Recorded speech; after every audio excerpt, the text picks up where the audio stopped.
I'm obviously not going to take a shower until you're done. And probably shouldn't be talking to me either.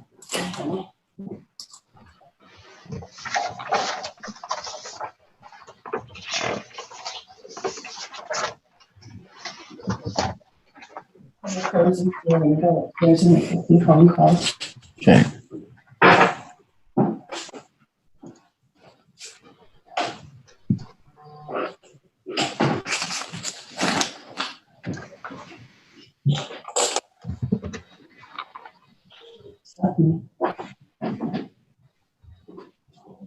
I'm so happy to see you down here. I'm happy to see you, but your regular self. Getting away. Yeah. Okay.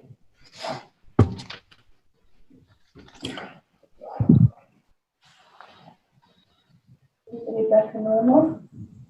It was a rough day yesterday.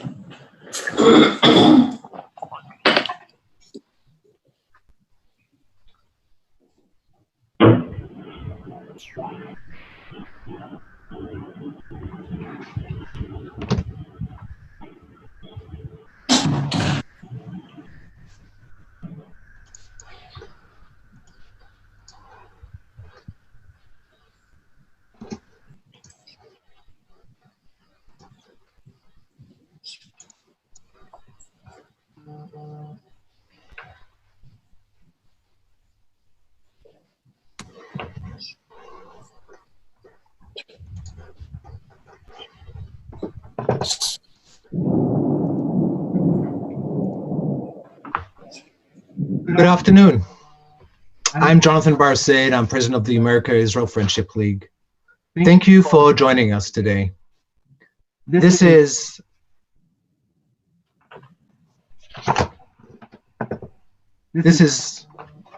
our 40th webinar that we are streaming during this time period of COVID. As we start, I would like to let us know where you are joining us from. Please write in the chat window where that is, and that's one of the areas that we really just enjoy always sort of seeing where people are calling us from and logging into the session.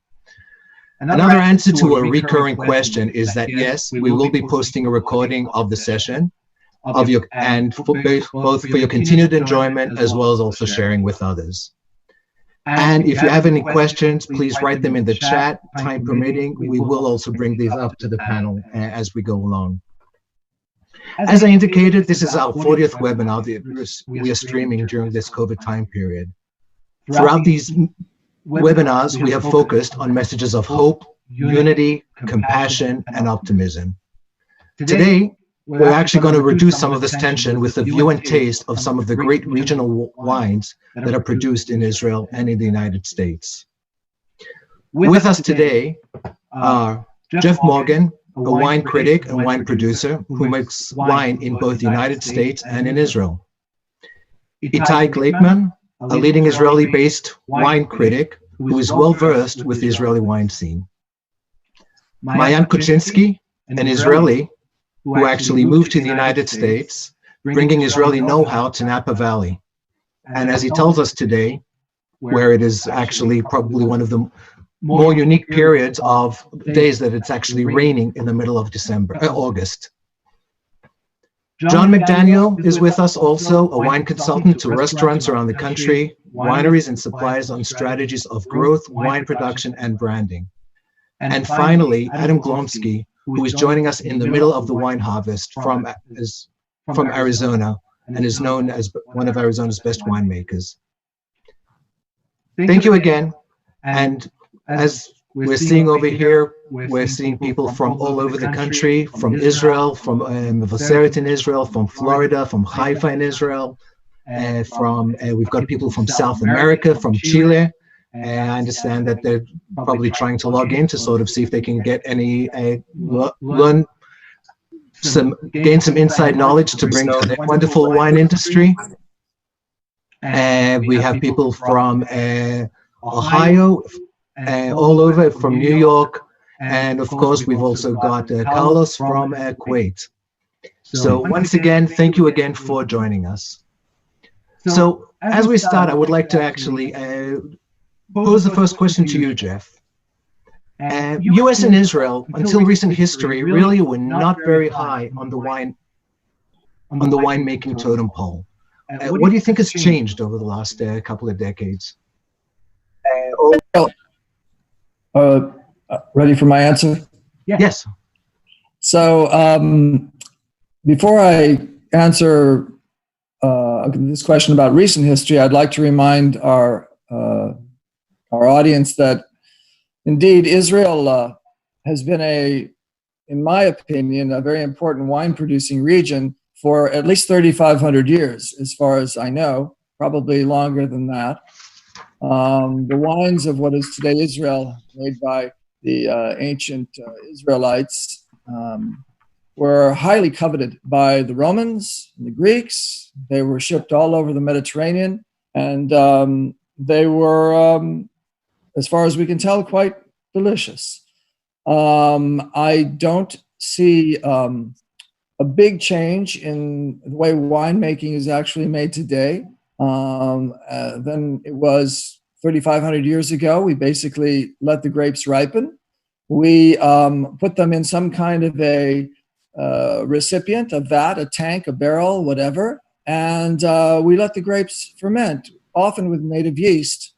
All of my yeasts are native, so I don't even add yeast, and it turns into really beautiful wine, generally. Certainly if the grapes are top quality. So obviously history plays a part here. There was nobody making wine in California until about 150 years ago, maybe 200 years ago. And in Israel, there was a bit of a hiatus, only about 2,000 years, when between the destruction of the temple around 70 AD and I don't know, the resurgence of the state of Israel.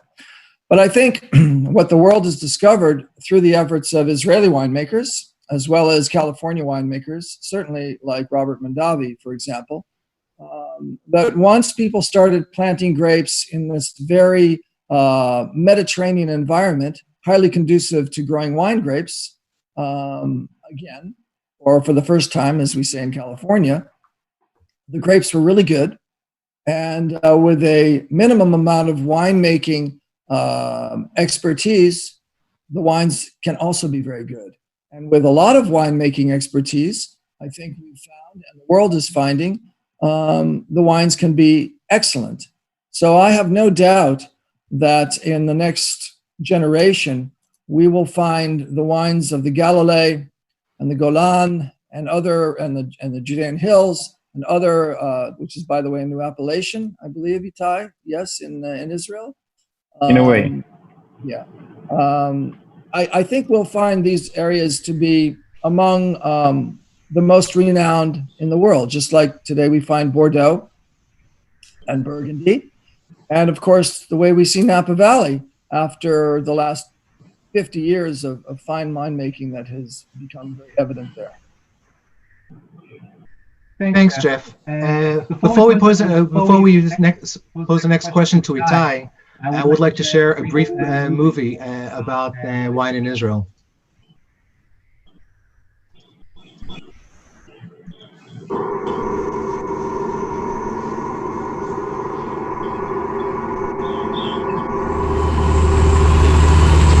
A guy walk into a wine shop, take a look at the shelves. You know France, you know Italy, you know Spain, you know New Zealand, you know California. Why should you need to pick up an Israeli wine? First of all, not a lot of people know that Israel makes wine. Most people, even wine lovers, are not aware of this wine region. Does Israel make wine? Israeli wine? What is it? A lot of people think of Israel and they see camels and sand dunes, unfortunately. But I see everything is green. In the winter, in the vineyard, we have snow. You can go skiing on Mount Hermon in the north of the country, drive half a day, and you're in the coral reef in the Red Sea in Eilat. So it's an amazingly diverse country, not only in the people, but also, interestingly enough, in the wine style, in the types of wineries. Wine grapes are already something that begin in the Mediterranean. When I taste wine of Israel, I can find very good wine, very fresh one, very complex with harmony. It's ideal. Everything grows here beautifully. Because we do have a very specific and very interesting microclimate here. We're kind of warm and cool in the same time. So you get, yes, the rich, the full of color, the ripe fruit, but at the same time, you get a lot of the green, the crisp, the mint, the eucalyptus. So it's very unique. You have the basalt soils, those black volcanic rock. And then on the other side of the road, you have limestone and Terra Rosa and flint, silex. And here in the Western Galil, where we are in El Kosh, it's all fossilized rocks, limestone. Used to be an ocean here, like what you see behind you used to be underwater. The climate here is windy and mild in the vineyard, so people are very surprised. Wow, this could be a great wine region that wasn't known until today. The ancient winemaking traditions of Israel are incredibly significant. If it's a tradition in a land and it's picked up, that links it culturally to ancient times. I think it really has to do with the industry being so interlaced with religion for many, many, many, many years. There's always the kosher thing. Kosher, Israel, religion, bad wine. People just have no idea what we're doing here, how we're doing it, and what's the connection to the world of wine.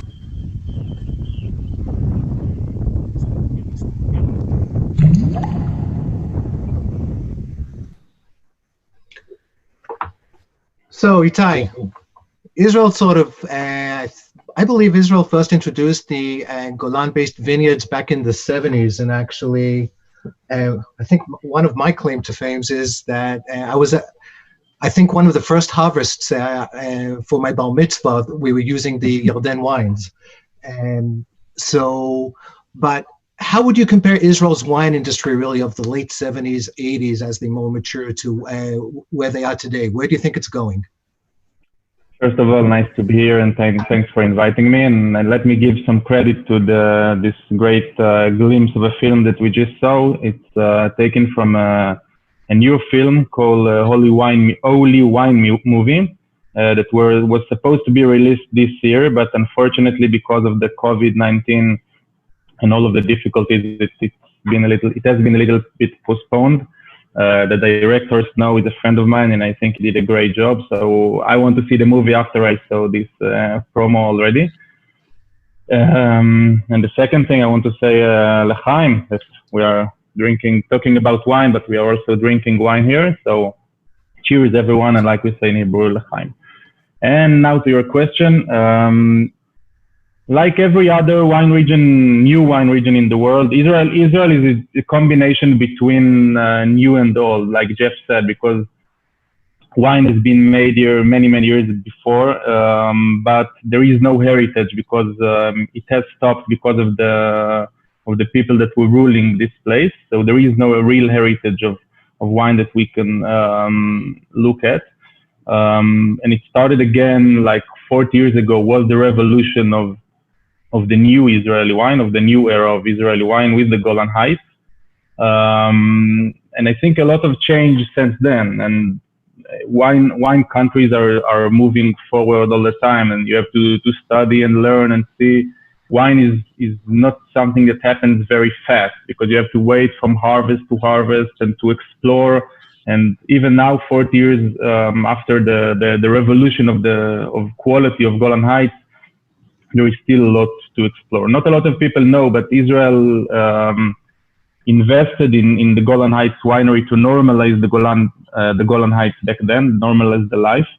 And then experts from the United States, from Davis, California, from the university, came to Israel to help us, to help the Golan Heights establish the winery and decide where to plant and what to plant, which varietals to use. And I think the first goal, like every new wine region, was just to make a high quality wine that can compete with other regions. And you see it in every new region that even in Napa Valley, they wanted to compete with the French. You know, they always wanted to do a wine that will compete with Burgundy and Bordeaux.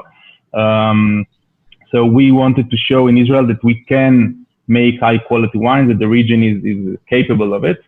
But then again, after you show that you can make it, and I think Golan Heights showed it already in the 80s, you need to look for your own identity. And I think what is happening in Israel now is that new winemakers, that there is a new generation of winemakers that is looking for the identity of Israeli wine, because Israel was established as a wine country with international grapes, with the Cabernet Sauvignon and Chardonnay and the Merlot that was brought from Davis as an advice for us. And it was good to come to the world and show we can make a great Cabernet Sauvignon.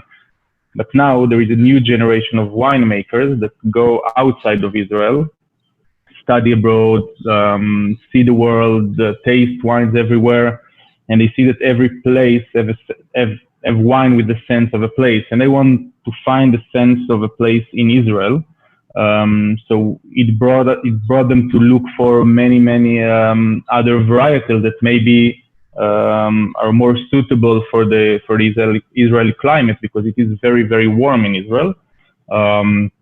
So things are always changing, and I think now is the best era for Israeli wines, as far as I'm concerned, because you can feel the change in the wines, and you can see more and more winemakers are looking to make wine of a place, that will reflect their terroir, their climate, their soil. And for us, I think it's very important, because the diversity is growing, and every place got its own vineyard, its own wineries, its own character. But I think we are still very young as a wine country, so there is still a lot to do and a lot to research and to discover. But I think we are going the right way, and it has changed a lot.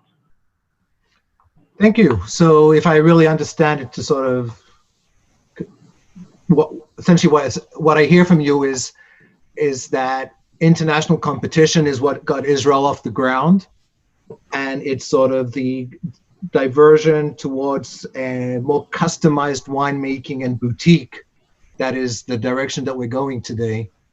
Yeah, there was a boom. There was a boom of boutique wineries in the beginning of the millennium, because until that there was only like several wineries and the big ones working in Israel, and then there was a boom of small boutique wineries. People realized that wine can be a profession. It's something that you can do as a profession, and people try to do the best of what they did.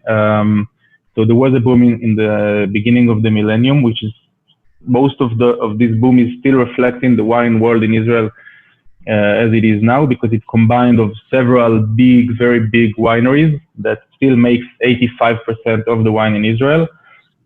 And then the other 15 wineries, the more artisanal ones, the smaller ones, that all the time they like tease the big ones to change and to develop and to explore. And there is a very interesting interaction between the big wineries and the small wineries here. Thanks. So, I mean, Maayan, would you agree, disagree? I mean, what kind of improvement have you really seen in Israeli wine over the last 2 decades? Yeah, totally. I think, well, first I need to thank the guy because he called me a baby boomer, so that's great.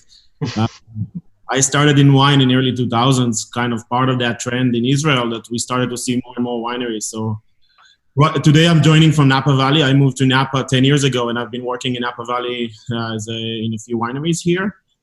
But I also make wine in Israel, and I'm consulting in Israel, and I fly to Israel a few times a year. So I agree with it. I think there is a lot of history in Israel. We've been making wine for thousands and thousands of years, but I feel like sometime around 1986, 1984, that was the time that we had Dr. Margalit coming back to Israel and started one of the first interesting wineries in Israel as a boutique winery, and not as a commercial winery that was a collaboration with farmers like the Rothschild family, for example, with Carmel and then Golan Heights, and the same idea.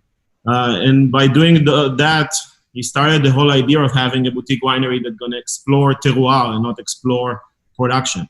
And I think that was the biggest switch and the biggest change. And then we had Castel Winery joining and producing wine in the Judean Hills, which was a very different appellation, or wine regions, if you want, in Israel. And suddenly we saw that there is actually a lot of knowledge and a lot of great terroir and great terrain to grow grapes and make high-end wines. So we started in the Judean Hills. We went up north to Galilee, Golan Heights, and now they're growing grapes almost everywhere, including the desert, and doing a lot of experimentation. Part of my master's degree was actually experimentation of growing grapes on salty soils because we wanted to see if we can grow grapes in the south side of Israel. So I agree with Itai, and I think today our focus in Israel anyway is exploring the local varieties or Mediterranean varieties. I don't think we have to reinvent ourselves and find a variety that no one knows.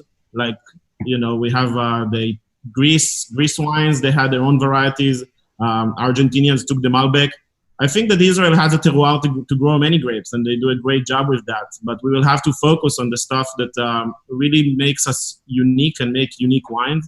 In my winery in Israel, we switched, we are working a lot with Mediterranean varieties and try to really express the sites and express the different appellations. We never defined appellations in Israel. Actually, there is, from the last few weeks, they finally declared the idea of an appellation in the Judean Hills. It's not really defined legally yet, but at least there is a movement, and the movement is to focus on terroir, to focus on wine region, to define it. And the whole idea is just to clarify for the consumer. And for us, I always laugh that my winery in Israel is not kosher. And it's not kosher not because I'm against kosher, it's just because I want to focus on the New World winemaking and New World wines coming from Israel and showcase the Israeli wines and compete against every winery and not just as a kosher wine in front of kosher crowd. So that was the idea behind making kosher wine in Israel. I would say one of the biggest changes in the recent years is that in the beginning of the millennium, Israeli winemaking was about winemaking. People tend to put on their focus on the winemaking, and I think the new generation of winemakers is going back to viticulture, going back to picking grapes, going back to the vineyards, to understand the vineyards, to work in the vineyards, not just put all the focus, the technical focus on the winemaking. And I think this is the big change, because Israel is the country that is very known for its agriculture, but in viticulture it was not that developed in winemaking. So I think this would be a major jump in quality when more winemakers will go in the vineyard and understand the grapes they are going to get when they are making the wine. Thanks. So let's actually shift focus for a moment. I mean, let's jump to the other side of the ocean. John, I mean, all in all, I think you've been undergoing something similar, sort of growing awareness to what was a lesser known wine region, as of the 80s and 90s, obviously. How does one do that? I think the first, it comes to just consumer awareness of the quality. Consumers will try something if they're allowed to try it, and then they start to kind of open up to being able to know about the wines just beyond what their perceptions are. Obviously, with Israeli wine, they assume things about them where, okay, well, it's just kosher, it's just meant for, a certain section of people that like the wines. But once people try them as just really high quality wines first, I think that's where you start to see the growth of Israeli wines around the U.S. A lot of sommeliers are really kind of pushing them. The sommelier community is always trying to find the next big thing. And so I think that's really, an important part of the Israeli Wine Producers Association has hired a couple sommeliers in the U.S. to do trade tastings, consumer events, and just really get the word out that it's, beyond what the consumer perception is. And I think that's really where the success has been so far. Okay. No, actually, you know what? Before we also move on to Eric, basically, I would like to show this brief movie about his winery as well.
So Eric, what brought you to Arizona? What led you to sort of start a vineyard and winemaking out in Arizona? You know, I grew up, I was born in Chicago. I grew up outside of Boston. And after a couple of years of wandering the country, North America, I went to college in a town called Prescott. And Prescott's a high elevation, relatively high elevation town, mid 5,000s in feet. And I studied ecology, plant physiology and ecology. And I kind of fell in love with southwestern Arizona. And I found myself brewing beer as a college student. You know, it's what you do when you're underaged. And then I moved on. I got really lucky. I was doing a field study of a lot of streamside vegetation for our National Forest Service. And I came upon all these abandoned orchards. And, of course, early settlers settled along water. And a lot of these valley bottoms along these waterways were difficult places to grow because of cold air drainage and frost. But apples did well. And around that same time, I met a mentor who's still a mentor today. He's 90 years old. We go backpacking together. He's a gourmand, a real amazing artist. And he had been making apple wines for nearly 2 decades. So I started backpacking out these heirloom apples that I found. I was young. I'd fill a pack with 80 pounds of apples and I'd bring them to him. And I became a winemaker one day.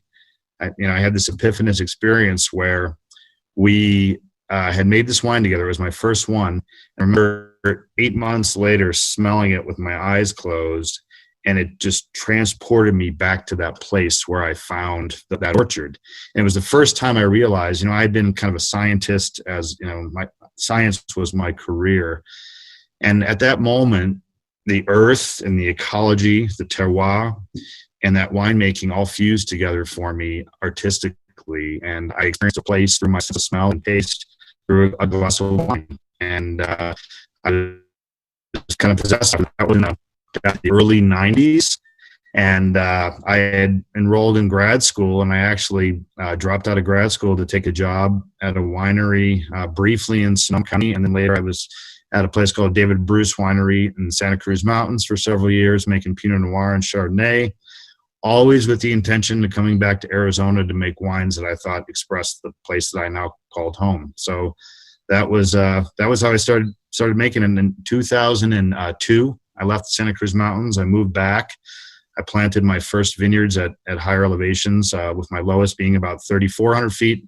The one I'm at right now is 5,300 feet, a diversity of soils. And we've just been kind of exploring the different landscapes here in Arizona. And, I was really struck by the movie Itai shared with us, because those landscapes look so similar to the places that I'm growing here. And I think you probably just saw that in the video I put together.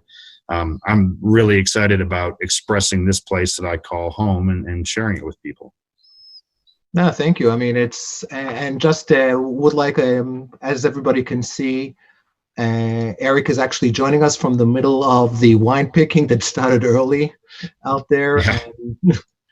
So we appreciate you taking the time to spend with us during the middle of this. But really, so it really brings.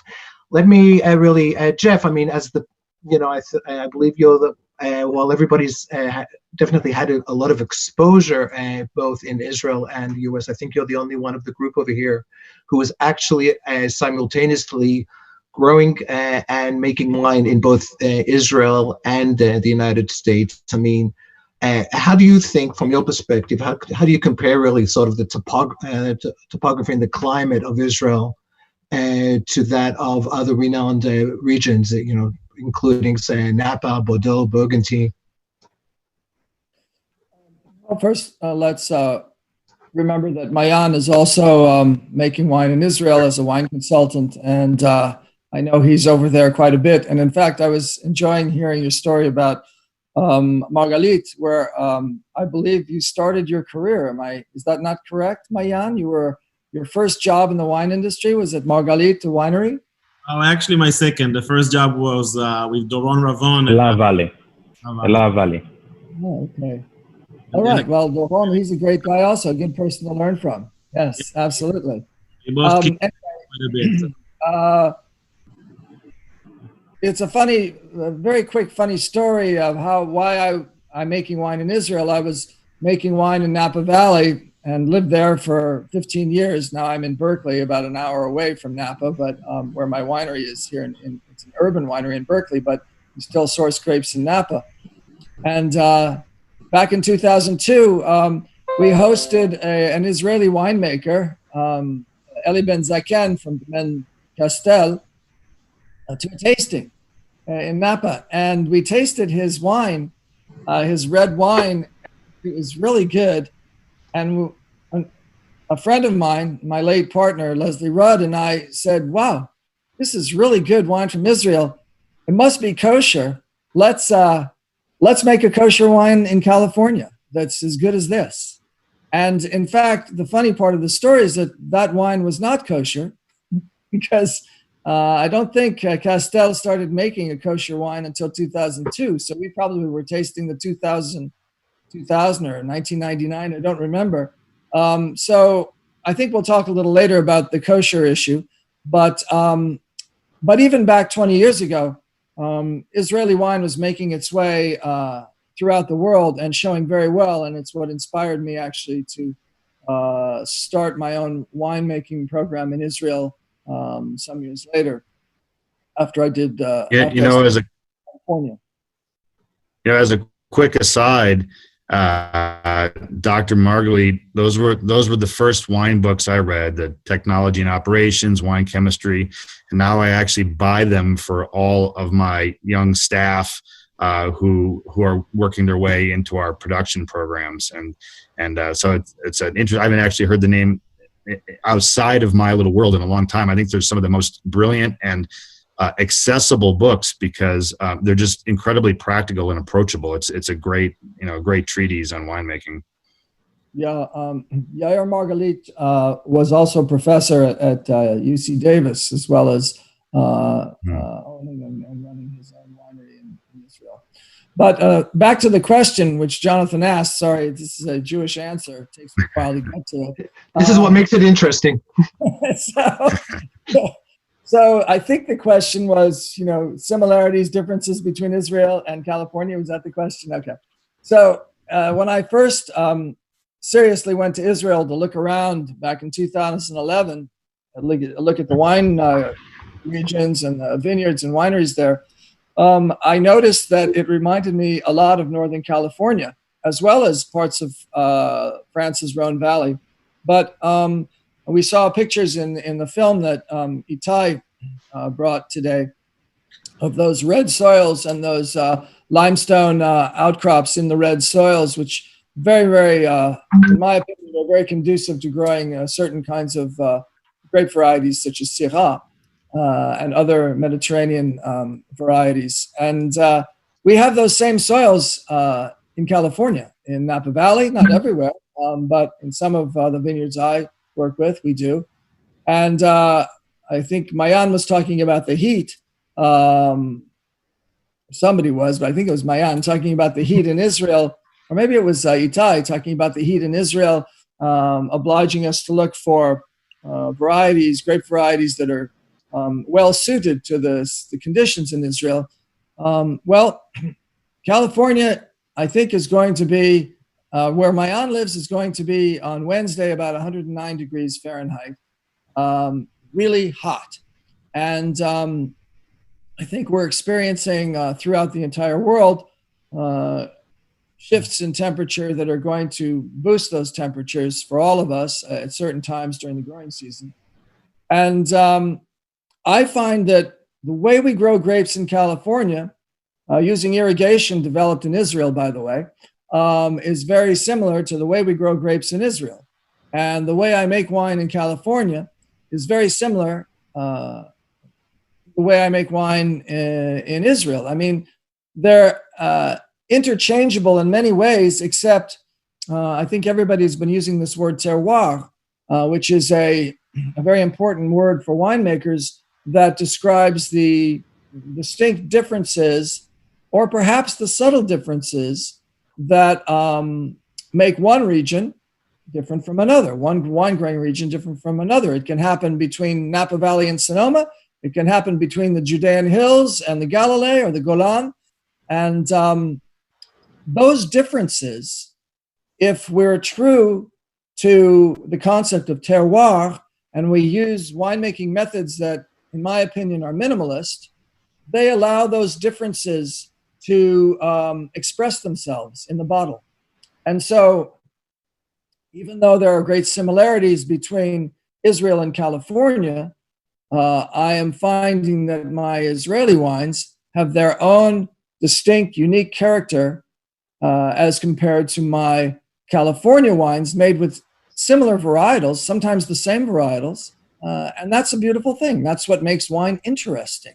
That's what makes it exciting to open a bottle from California, Israel, Arizona, Bordeaux, Burgundy, because we're going to find that taste of terroir that makes wine a unique beverage.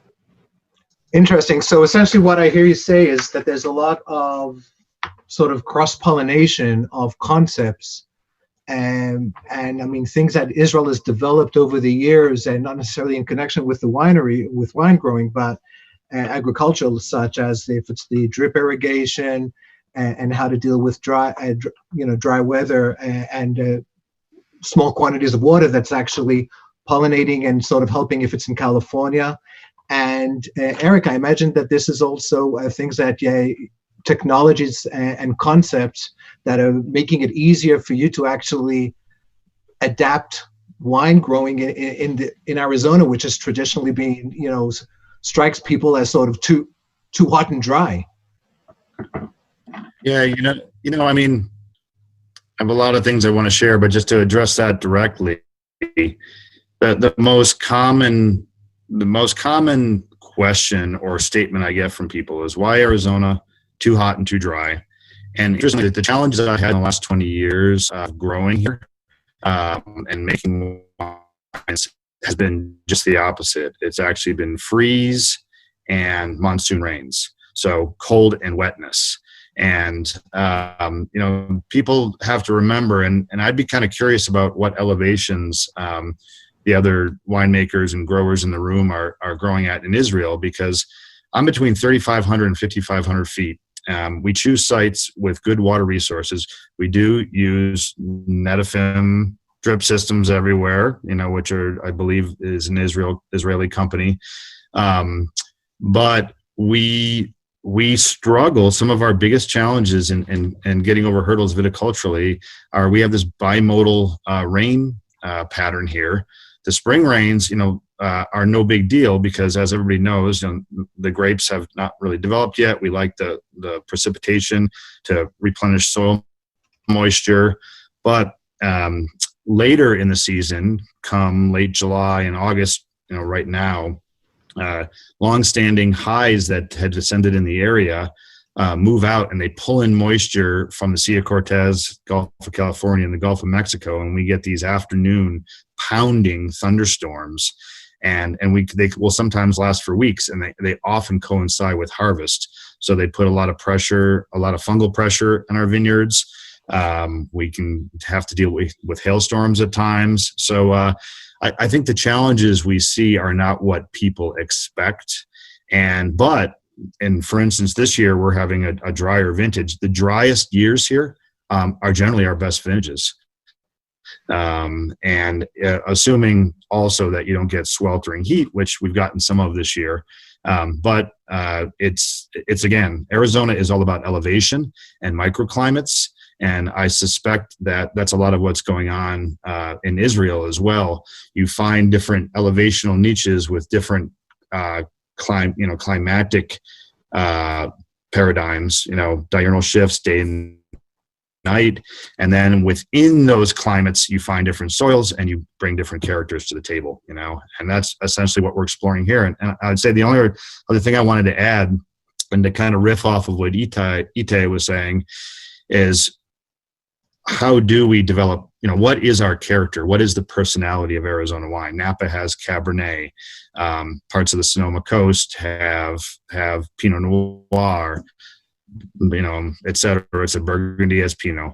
I think in addition to working our way through different grape varieties and finding out what does best here and what's most expressive, and of course, methodologies that allow us to utilize native yeasts that are growing in our vineyards. The other thing that struck me strange over years is so many people age in French, American, or Hungarian oak. So we're in year 10 now of an Arizona oak program. We have 10 species of Arizona oak here, and we've harvested, cured, and toasted and tested several species of Arizona oak, and we're now in year 3 of a consistent Arizona oak program with Arizona white oak grown in the high mountains above 7,000 feet. So we're really trying to fully express the character of our landscape. Grapes grown here, native yeasts, and then native oak barrels as well. So back to trying to define ourselves and come up with a personality that's unique to Arizona. Well, thanks. So Itai, I think you might be well positioned to sort of address Eric's question with regard to the topography in Israel. I think he hit the nail, but maybe you can provide some additional insight, really, as to the different elevations that are used in Israel for the different wines.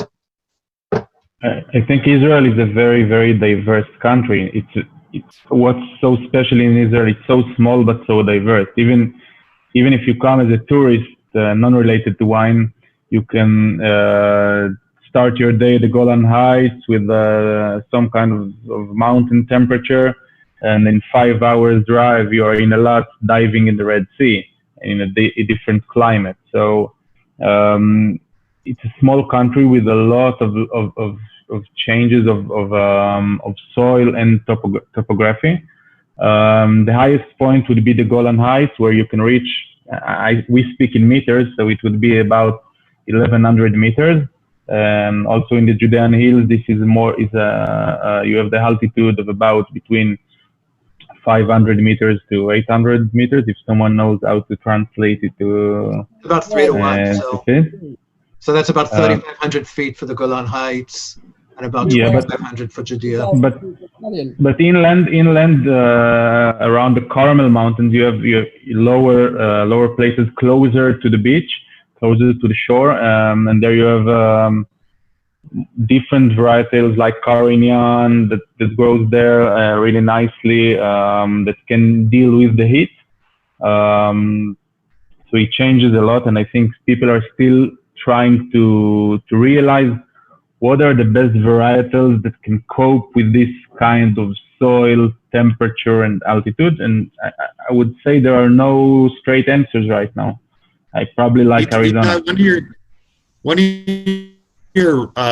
Tell me about your rainy seasons. I'm kind of curious.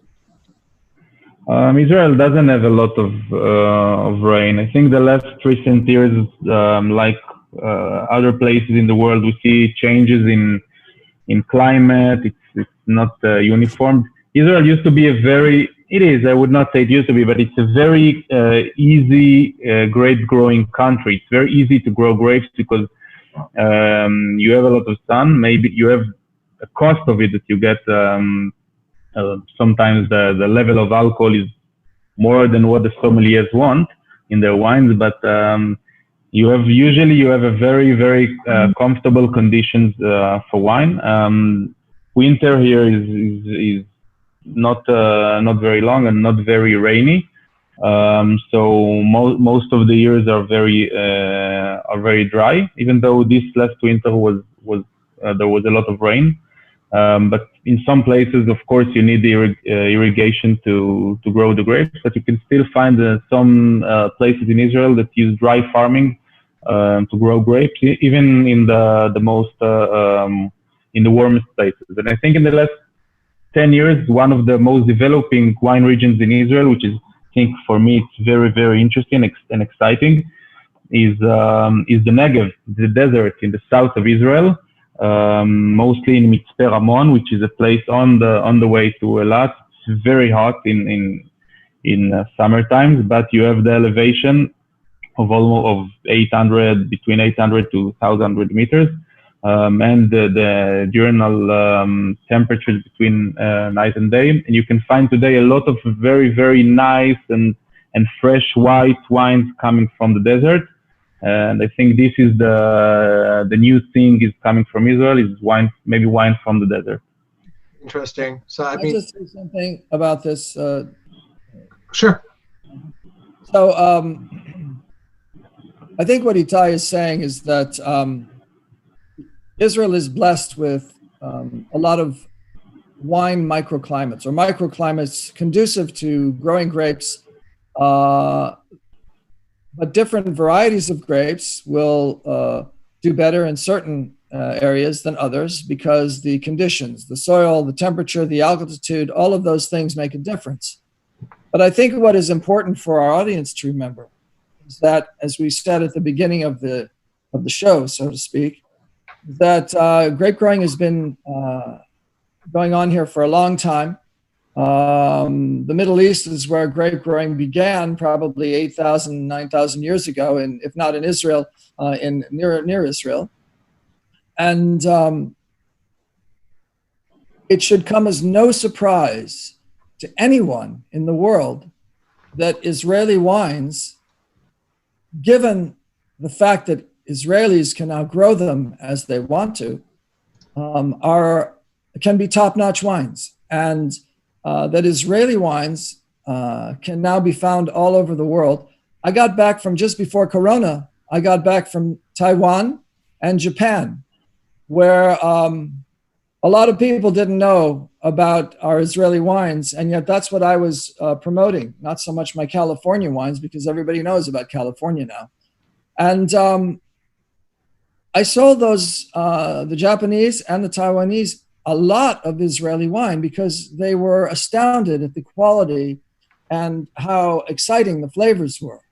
And it's not because of me, it's because of Israel and the conditions that we find there that are so conducive to grape growing and winemaking. So you can't stop us. This is going to happen. And the rest of the winemaking world can roll over and get used to it, as far as I'm concerned. So you know, it's really funny. No one is trying to stop. No one is trying to stop you. This is just a Jewish way of thinking. No one is trying to stop us to make wine. Thank you, Itai. With all due respect, the voice of reason. That is extremely reasonable. I get a little excited about this. Eric, you wanted to say something? And with all due respect to Napa and the guys in California, I always, you know, because we're in a similar situation in Arizona, trying to get people to take a chance, you know, think outside the box. And I always think it's hilarious when I hang out with folks from Napa who act like Napa's been making wine for thousands of years. You know, they've had a meteoric rise, certainly, but you know, Napa wine history spans decades, not centuries. And right now, the trend, interestingly, at least in my experience, and maybe John, you can add to this too, is that younger people want things that are different and more experimental and interesting. And you know, look at orange wine's resurgence. You know. And I think Israel should be well poised to appeal to young winemakers who want something different. So John, Arizona is. John, what's your perspective, really? I mean, what do you think that what are the challenges that do you think would face Israeli wine producers, basically, to sort of break out much stronger with the U.S. sommelier? Well, I think that part of it is that the world has become a lot smaller. You know, one of the positive things that Itai had mentioned earlier is that Israeli winemakers are traveling all over the world. They're studying in New Zealand and in Bordeaux and in the United States. You know, winemakers from Croatia, Serbia, you know, Armenia, all over the world, you know, really good high quality wine is being made. And the first place that all of those wineries are looking to be imported to is into the United States. And so at this point, there's just too much competition. there are too many wineries. There are too many regions in the world that wine is coming from. As Eric can reflect as well, every state in the United States has commercial wineries now. And when you come to a certain level of production, you cannot just sell it from the cellar door. You cannot just sell it in your home state. Wineries from Texas, and I'm in Chicago, and I've poured Arizona wines in my restaurants in Illinois, and wines from Texas and Ohio and New York and all over the place. Not to mention all of the countries around the world that are producing high quality wine. And so I think that part of it is finding passionate individuals that can rally their peers and their colleagues and share the wines. Bring a bottle of Israeli wine to the tasting group. I mean, I'm having some brunch wine, and I pulled the Tabor Barbera Rosé from Galilee. Outside of Piedmont, where the Barbera grape is originated. I know about 3 producers of Barbera Rosé. That's a really interesting fact that people in the wine trade would want to know. And I received that bottle from a very good sommelier friend of mine in Washington, D.C. So, it's about creating that community. It's about creating that knowledge. And, I would have never known about this wine but for my friend. And I do the same thing and share wines that I'm passionate about too. So it's going to be a combination of the wine trade, being behind the wines, and the producers really connecting with those things. And now it's virtual tastings, and finding all the different ways to share the unique stories that is happening all across Israel at this point. Thanks. I would like to shift. We don't have a lot of time left. I would like to shift focus for a few minutes to talk about the big question that's in the air is kosher wines. But maybe before we do that, we do have a brief movie over here that I'd like to share from Jeff's Covenant wine.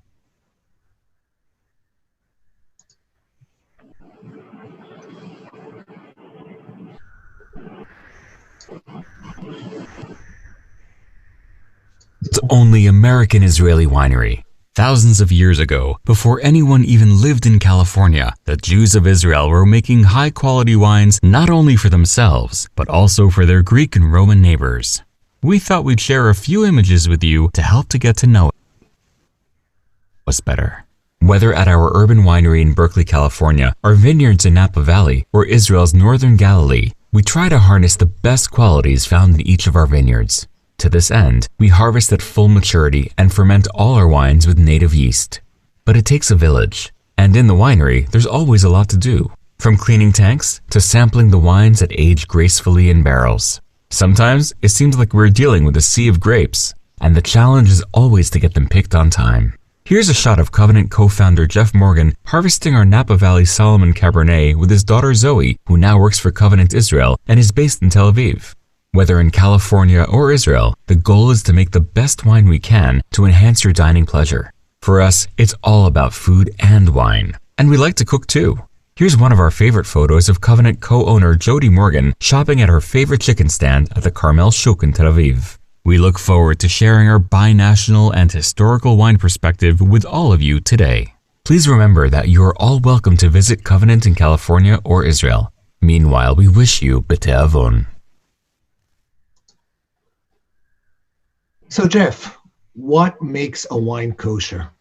And obviously, are all Israeli wines then by definition kosher or not? Well, as my Israeli colleagues will also say, of course, all wineries and all wines from Israel are definitely not kosher, including the one that inspired me from Castel 20 years ago, nearly 20 years ago. Kosher is a very simple, symbolic and religious designation. It has absolutely nothing to do with winemaking, really, or wine quality. It is simply a set of dietary restrictions and or rules that apply to both foods and wines. And because wine is used to sanctify the Sabbath and other holy moments in Jewish religion and Jewish tradition, the rules for wine are a bit different than the rules for food.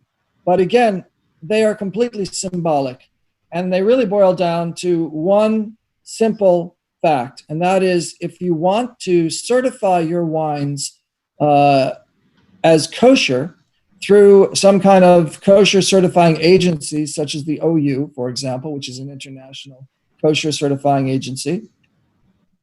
The juice of the wine and the wine itself can only be touched by what is referred to as a Sabbath observant Jew. That would be a Jew who observes all the rules of the Sabbath, which would include only eating kosher food, only drinking kosher wine, not working on the Sabbath and other holidays. And it's someone who is what we call Shomer Shabbat, follows the rules religiously, no pun intended. So as long as only Shomer Shabbat Jews touch the grape, the wines or the juice, the grapes can be handled by anybody, by the way, because you don't sanctify the Sabbath with a grape. You can do it with grape juice or wine. Your wine is going to remain kosher. So it's really not what makes a wine kosher. It's what keeps a wine kosher, because all wines are inherently kosher. The kosher thing for Israeli wines, and for all my wines happen to be kosher because that was kind of what inspired covenant from the beginning. If the wines aren't kosher, all of the so-called Shomer Shabbat or observant Jews who only drink kosher wine will not drink your wine. So I'm trying to make wine that everybody can drink. Religious Jews, non-religious Jews, non-Jews alike. My wines don't say kosher anywhere on the label. There's just a little symbol on the back label that will assure those who need to know it that the wine is certified kosher. But really, it's who touches the wine. That's the whole thing. You don't have to make the wine any particular way. You certainly don't have to boil the wine. If you're going to add any ingredients to the wine, such as yeast or other fining agents, we're not going to go into what fining agents are at the moment, they need to be certified kosher. I don't use any fining agents, nor do I use any yeast. So I really, I make the wine exactly the way I would make it if it was not kosher. And now I'm 66, so I don't haul hoses around like I used to. So my crew in the cellar happen to be a little more observant than I am, even though I'm very Jewish and I go to synagogue every Saturday and other times, COVID notwithstanding.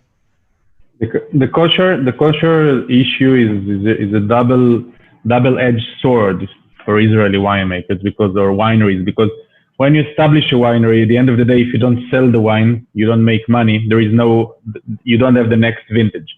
So if you want to establish a winery in Israel that sells or produces more than 100,000 of bottles every year, you need to have the kosher certificate, because without the kosher certificate, you can go into the hotels, you can go into events of the Israeli state, and you can go into airlines and everything. So you want to be kosher to sell. And in the last 15 years, we see more and more wineries turning into going towards kosherness. But it's a double-edged sword, because kosher still for a lot of people, kosher means bad, because they know the Manischewitz and all the, I will not tell the whole story, but they identify kosher as bad quality.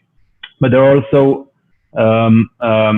levels of kosher, because you have the regular kosher, like Jeff said, that you could never on a blind tasting differ wine that is kosher from another that is not kosher. But then again, you have the mevushal wines. When I can say that every time I tasted mevushal in a blind tasting, I could taste the mevushal. If it's the same wine, the mevushal tell apart from the normal wine. So there is a change, there is a difference, but most of the kosher wines are very high quality, and you cannot detect that it's kosher. But if you want to make kosher wines, it comes with a cost, and most of the wineries in Israel that make great wines want to be on the Israel shelf. When you go into the wine shop, they want to be on the Israel shelf, and now they're still on the kosher shelf. So when people are going into the store, they see, oh, this is the kosher wine, this is for Jews. And there is no one that is not Jewish who will go to the kosher shelf to pick a bottle of wine. But if it was an Israeli wine with the story of Israeli wine, maybe you would give it a chance and you can tell the story. But when you put it as a kosher because you want to keep yourself the religious audience, the crowd that will buy your wine, you can lose the other one. So I think one of the main goals is to put Israel on the Israeli wine shelf in the shops and not on the kosher ones, and let people decide if they want to drink kosher wine or non-kosher wine. But the kosher should stop being an issue, and it's always an issue. If you are talking about it now, then it's still an issue. But quality-wise, most of the time, it's not an issue. Thanks. I love that kosher. I love that double-edged sword metaphor, Itai. You know, somebody asked me about 7 or 8 months ago, how's the kosher wine business? And that's exactly what I said to him. I said, it's a double-edged sword. And the guy I was talking to is a really great marketing wine marketer in California. And he said, gee, that would be a good name for the brandy you're making. And indeed, we now make a brandy called the double-edged sword. And I got to get a bottle to you, Ty, because you're going to appreciate that. Thanks. So, Maayan, one of the last questions, Maayan, I had a question for you, is that I noticed when talking with people in the industry, there's always a sort of a glow. There's a very strong sense of pride about what it is that they're doing, and across the board is, the producers, the growers, and I think it's really unique for this industry. Why do you think that is? And I really don't think it's because people are under the influence all the time. I think it's, to comment before, and we love the Israeli wines, we love the wine industry, and I feel like most of the people that are involved in wine or sommeliers follow their passion. And I feel like when you do what you love and you, it's triggers a lot of emotions. And we're making wine. Every wine is different. Every growing season is different. Almost every site is different. You can ask Eric when walking his own estate, every block he ferments separately just because each one shows different personality of wine. So for us, it's like it's a brand new vintage every year. We're making a new wine every year. As a winemaker, it's very exciting. I mean, I'm looking out right now in my window. It's the first time I ever saw in Napa Valley having such a thunderstorm and rain in the middle of August. So we're coming out from a drought this year, for example, here in Napa Valley, pretty big heat wave. We don't really know how it will impact the grapes. So we've been spending a lot of time outside, running a lot of chemistry to look how the grapes are reacting. So it's it's passion. And if we can make a living out of doing what we love, it's the perfect dream for everyone. And I can tell you that my brothers are both, classic Israelis. They're computer engineers. And every time they come to visit me, they laugh at me. Like when I say that I'm going to work, they laugh. They're like, really? That's what you're going to do? You're tasting wine today? Tough life. But hey, we love what we do. I think we are making great wines. And to John's comment, we have a lot of wines around the world. There's great wines out there. It's all about how you're going to differentiate yourself and how sustainable it is for the long term. And I think we love to hate the strong people and the strong guys. And that's Napa Valley. It became one of the most famous wine regions in very short term. If you ask anyone about American wine around the world, including me, it was always about Napa Valley. And most of the people heard about Napa Valley, although it's just 3% of the American industry. So it's a tiny industry with a lot of reputation for good reason. I think the commitment, the money behind, and the terroir, terrain, weather is just mind-blowing to grow great grapes around here and make great wines. So we always like to hate the strong, but it's definitely one of the most interesting wine regions, for my opinion, in the world, at least for Bordeaux varieties. And I think it will always stay like that. Well, I think it definitely comes across, as I said, and I think as Eric took us for a 20-second tour around his vineyards, his fields over there, I think we can all understand the why. So, but last question for you, John, is, and just really briefly, obviously this, the only reason I'm doing this because it's obviously on the top of the mind of everyone participating, and that is the pandemic. How do you think that's impacted, and how do you think it's impacted the industry, and what do you think is the what's the future looking like for the industry? Yeah, certainly. I mean, when you look at how wine is sold from the winery to the consumer, there's really three different ways that a consumer can get it. They can buy it directly from the winery, so that we call that direct to consumer. They can buy it in a retail shop, or they can buy it through a restaurant. A lot of boutique wineries that are emerging regions that need someone to tell a story really focus on direct to consumer and the on-premise market, on-premise being restaurants.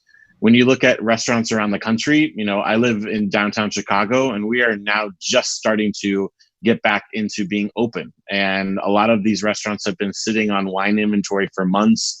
And so you see a lot of wineries around the world that are really struggling with their typical sales channels from point A to point B, because they focus on restaurants. And so restaurants that are doing to go and those kind of programs, are really just the by the glass wines, those kind of low price. No one is buying Grand Cru Burgundy to go, or Montalcino, or really a kind of more unique boutique, from wine in different places. So I think how the pandemic has affected the wine regions and these different wineries are just their normal channels have stopped.